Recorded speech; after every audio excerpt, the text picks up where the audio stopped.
Good morning to all of you. Today I am here to teach you one new topic, that is telescope. We already discussed about microscope and their types. Now today we will start telescope. So when we are discussing telescope, when we discuss telescope, then the first question arises in our mind, what is telescope and why we use it? कि जब telescope का नाम सुनते हैं तो सबसे पहले हमारे दिमाग में आता है कि टेलीस्कोप है क्या, what is telescope and why we use it, और हम इसको यूज क्यों करते हैं। तो देखिए, पहले मैं बात करता हूँ वाई वी यूज़ इट पे। हम टेलीस्कोप को यूज़ क्यों करते हैं। So in daily life we see many objects like aeroplane, stars, sun, many type of planets, so they seems very small to us. कि जब हम दैनिक जीवन में इन ऑब्जेक्ट की बात करते हैं, बहुत दूरी पे जो ऑब्जेक्ट है हमारे से हैं, उनको देखते हैं तो वो हमें बहुत छोटे दिखाई देते हैं। So it means we can not decrease their distance. हम उस दूरी को तो कम नहीं कर सकते जो हमारे बीच में और उस ऑब्जेक्ट के बीच में है जो हम देख रहे हैं। तो उस डिस्टेंस को कम नहीं करके हम क्या कर सकते हैं, हम उस ऑब्जेक्ट की इमेज को बढ़ा सकते हैं। और वो उस ऑब्जेक्ट की इमेज को बढ़ाने का काम कौन करता है, टेलीस्कोप करता है, जिसको अपन सिंपल भाषा में दूरबीन भी बोलते हैं, दूरदर्शी बोलते हैं, टेलीस्कोप करता है। So actually what it does, ये करता क्या है, तो एज लाइक द माइक्रोस्कोप, जैसे माइक्रोस्कोप है उसी तरीके से it increases the visual angle at our eye. कि जैसे अगर ऑब्जेक्ट हमसे काफ़ी ज़्यादा डिस्टेंस पे है तो उसके द्वारा जो बनने वाला विजुअल एंगल है आई के ऊपर, वो बहुत ही कम होता है। तो उस सिचुएशन में ये टेलीस्कोप क्या करता है, उस इमेज को बढ़ा देता है। इट मीन्स विजुअल एंगल को ये बढ़ा देता है। तो आज हम डिस्कस करते हैं टेलीस्कोप के बारे में। So actually what is telescope. So telescope is a device. So what is telescope. Telescope is a device या telescope is a instrument which is used to see those objects which are a far from us, जो हमसे बहुत ज़्यादा दूरी पे स्थित हैं। those objects can be visible with help of a telescope clearly. so a telescope is an optical instrument which is used to see the distant objects, मतलब काफ़ी दूरी पे जो ऑब्जेक्ट है, clearly, which are not seen clearly by necked eyes, कि जिन objects को हम necked आई से नहीं देख सकते, क्लियरली नहीं देख सकते, उन ऑब्जेक्ट्स को देखने के लिए हम जिस डिवाइस का यूज करते हैं वो डिवाइस क्या कहलाती है, टेलीस्कोप कहलाती है। So types of telescope, normally the telescope is having two types. What they are refracting telescope and another one is reflecting telescope. Refracting telescope is also two types, astronomical telescope and terrestrial telescope. Reflecting telescope is also called Cassegrain telescope, या Newtonian भी इसको कहा जाता है, कैसेग्रेन, या इसका दूसरा नाम है न्यूटोनियन। तो आज हम डिस्कस करेंगे रिफ्रैक्टिंग टेलीस्कोप के एक पार्ट के बारे में, जो है astronomical telescope.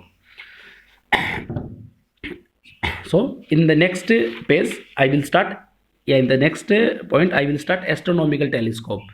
So at first I want to say that why we use these types.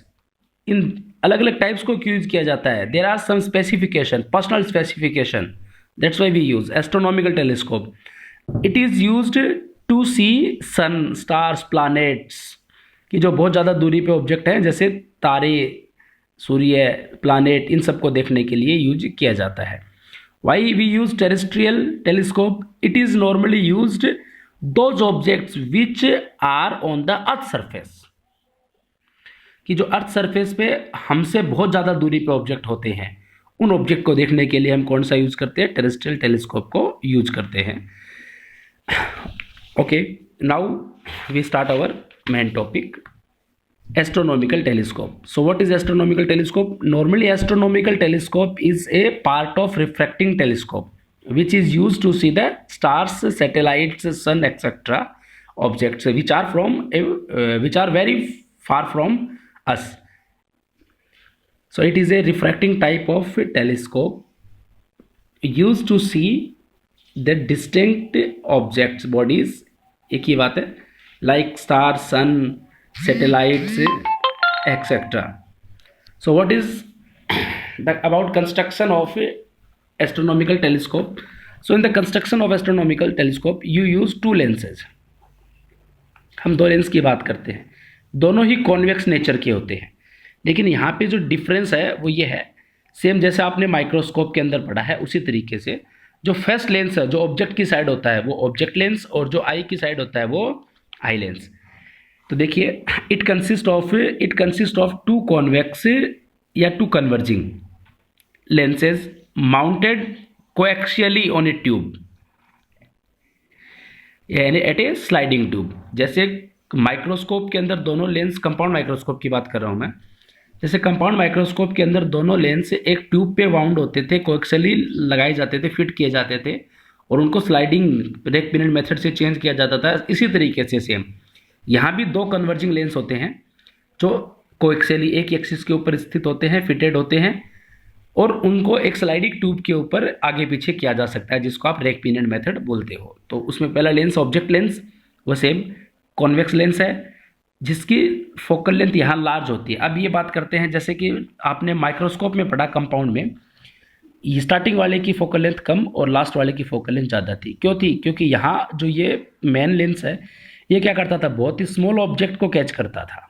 तो इसलिए जो ऑब्जेक्ट लेंस है वो बहुत ही स्मॉल ऑब्जेक्ट को कैच करता था, इसलिए ऑब्जेक्ट लेंस है उसकी फोकल लेंथ यहाँ पे कम होती थी और इसकी फोकल लेंथ ज़्यादा होती थी. अब अपन बात करें एस्ट्रोनॉमिकल टेलीस्कोप के अंदर, तो जो फर्स्ट लेंस है ऑब्जेक्ट लेंस, वो बहुत दूरी से आने वाले ऑब्जेक्ट को कैच करता है, बहुत लार्ज डिस्टेंस से, और एक्चुअल में तो उसकी साइज़ बहुत बड़ी है उस ऑब्जेक्ट की, लेकिन वो काफ़ी दूर होने के कारण हमें बहुत छोटा दिखाई देता है.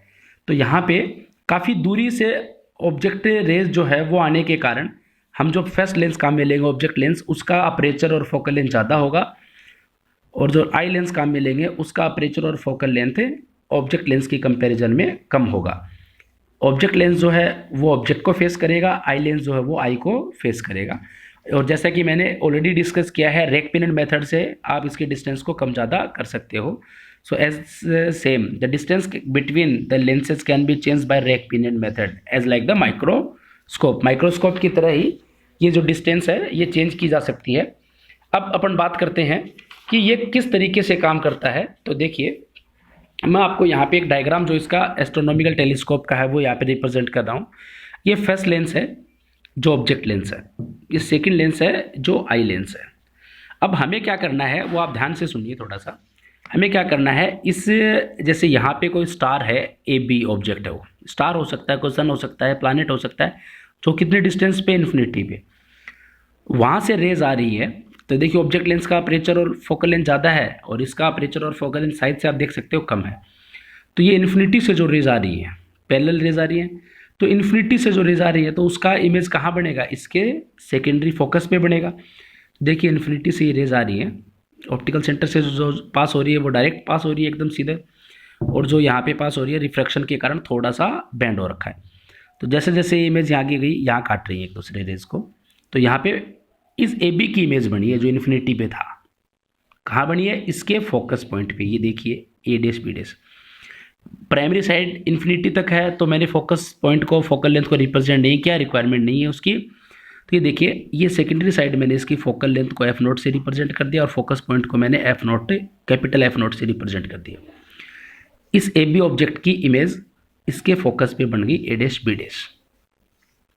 ये एंगल मैंने अल्फा रिप्रेजेंट कर रखा है. वाई वी यूज अल्फा, क्योंकि ऑब्जेक्ट जो है वो नेक्ड आई पे जितना एंगल बनाता है उसको अल्फा से रिप्रेजेंट किया था आपने माइक्रोस्कोप के अंदर भी.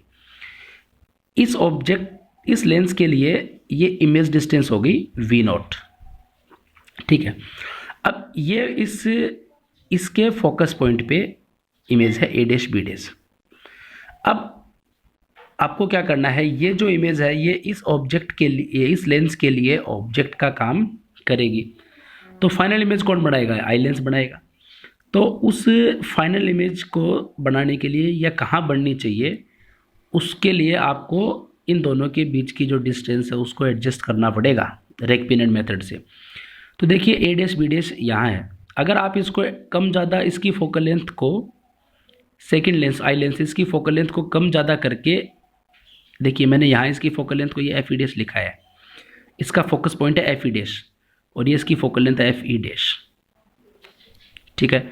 आप इसको कम ज़्यादा करके एडजस्ट कीजिए। अगर ये पॉइंट आप एफ ई डैश यहाँ ले आते हो ए डैश बी डैश पे, तो इसका मतलब इसके फोकस पे इमेज आ गई, इसकी इमेज, इसके द्वारा बनाई गई इमेज जो इन्फिनिटी पे ऑब्जेक्ट था वो इसके फोकस पे बन गई यहाँ, और इसको आपने एडजस्ट करके इस पॉइंट को यहाँ ले आए, तो मतलब इसका सेकेंडरी फोकस और इसका प्राइमरी फोकस एक ही पॉइंट पे हो गया। तो इसके द्वारा बनी हुई इमेज भी फोकस पे बन रही है और इसके लिए वो ऑब्जेक्ट का काम करेगी तो फोकस पे है, तो उसकी फाइनल इमेज कहाँ बनेगी, अब इसकी इन्फिनिटी पे बनेगी, जो सेकंड कंडीशन में मैं एक्सप्लेन करूँगा। मैंने यहाँ पे क्या किया, इसको चेंज करके इस इमेज को ए डैश बी डैश को सेकंड जो आई लेंस है उसके ऑप्टिकल सेंटर ओ डैश और focus point F E dash के बीच में ले आया, तो ये क्या करेगा, इसको मैग्नीफाई कर देगा ए डैश बी डैश को, और फाइनल इमेज बना दी इसने A double dash B double dash जो वी ई डिस्टेंस पे, क्योंकि इसके द्वारा जो बनने वाली इमेज है उसको आप इमेज डिस्टेंस को वी ई से रिप्रेजेंट करोगे, आई लेंस है। अब ये जो ऑब्जेक्ट है ये इसके लिए यू ई डिस्टेंस पे हो गया, तो देखिए ये भी क्या करता है, पावर को मैग्नीफाई करता है, तो मैग्नीफाइंग पावर वही same formula M equals to, जैसे माइक्रोस्कोप में था, M equals to 10 alpha 10 beta by 10 alpha beta by alpha. अब बीटा और अल्फा की वैल्यू कैलकुलेट कीजिए इस डायग्राम से, तो देखिए फाइनल इमेज जो है 10 बीटा का मतलब क्या है कि visual angle made by final image at our eyes, alpha का मतलब visual angle made by object at our eyes.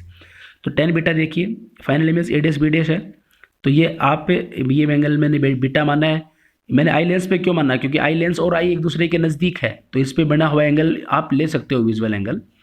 सो मैंने ट्राइंगल लिया A double dash B double dash O dash, तो 10 बीटा देखिए आप इसमें परपेंडिकुलर अपॉन बेस हो जाएगा, तो ये ट्राइंगल जो है बड़े वाला, ये देखिए A double dash B double dash O dash और A dash B dash O dash दोनों सिमिलर है, तो मैंने A dash B dash O dash को यूज करते हुए 10 बीटा की वैल्यू निकाली, तो वो हो जाएगी परपेंडिकुलर अपॉन बेस, तो A dash B dash upon A dash O dash. तो देखिए 10 बीटा की value A dash B dash upon A dash O dash. 10 alpha, alpha को मैंने इनटू कर दिया डायरेक्ट ऊपर ले जाके, अल्फा के लिए देखिए अल्फा ये ऑब्जेक्ट एंगल है इन्फिनिटी पे, इन्फिनिटी वाली कंडीशन से आप उसको कैलकुलेट नहीं कर सकते, तो इसलिए मैंने इसके सामने वाला ट्राइंगल यूज कर लिया ओ ए डैश बी डैश। देखिए क्योंकि ये और ये दोनों एंगल इक्वल होंगे, अपोजिट एंगल हैं, तो इसके लिए वही सेम 10 अल्फा ए डैश बी डैश हो गया, ओ ए डैश हो गया, उसको उल्टा कर दिया तो ओ ए डैश ऊपर आ जाएगा, ए डैश बी डैश नीचे आ जाएगा, तो ए डैश बी डैश से कैंसिल हो गया, लास्ट आपके पास बचा ओ ए डैश अपॉन ओ डैश ए डैश।